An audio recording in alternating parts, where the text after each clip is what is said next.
So there are a couple of experiences from my learning that pretty much influenced me to become a teacher. In elementary, I found learning to be easy, but when middle school and high school came around, learning became hard. And the reason why learning became hard was the following. With math, I always got teachers that literally ran through the math lesson and expected us to get the work done. Or I just had a teacher that I couldn't just understand.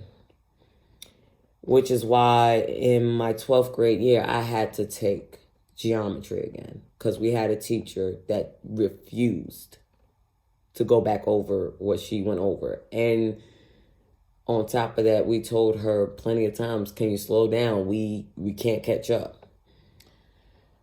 When it gets down to science, I will never forget my science teacher. My science teacher was the first teacher in a while that did not care about students' feelings. So much so that she lost my work on purpose. She gave me detention on purpose. And instead of my mother asking me what happened, I got in trouble.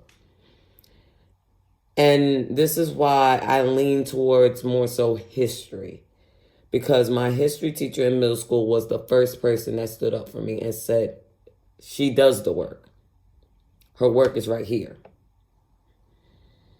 And I really appreciated that. And even in high school, I had great history teachers. But when it gets down to math and science, I had the worst experience with teachers to the point. This is why I don't really understand math that much. Hence why I had to take remedial math classes. And I'm not too proud of that. And with those experiences, it just bothers me, to the point where as a student, it just unmotivated you. And I think when I started my first semester in college, it was to the point where the professor can be talking and talking and talking and talking. And as soon as they say any questions, I don't ask a question. Because I'm more afraid that I might get the answer wrong, or I might ask a stupid question, or I might get ridiculed. So with those experiences in mind, it just made me apathetic. With reading, I loved it in elementary, kind of loved it in middle school. I didn't have bad English teachers in middle school, I will say that. It wasn't until my 12th grade year where I literally did not care for English after I graduated. I had a 12th grade English teacher that told not only me, but my whole class, I will fail you and you won't graduate. And you'll be in summer school with me. And she lost students' work, including mine. And literally almost cost me my graduation. And yet again, my mother believed the teacher instead of believing me.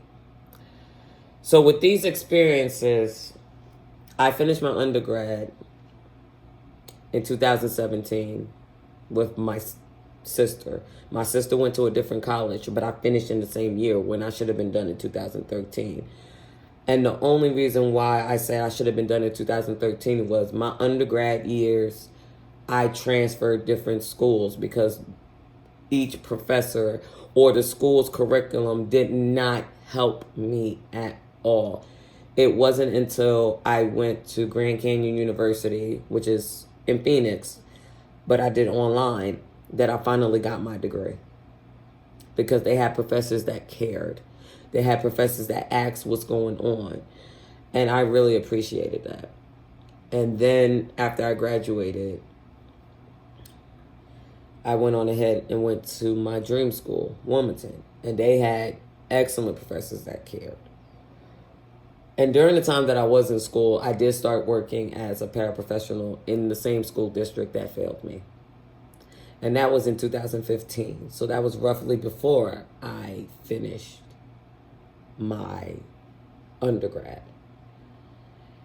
And with those experiences, I learned to relate to my students.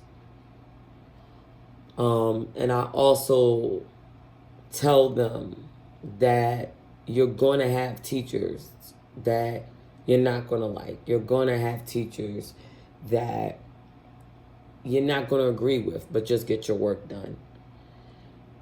And the reason why I say that is because that's something I should have told myself. Just get the work done.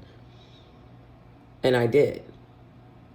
But because of my learning experiences,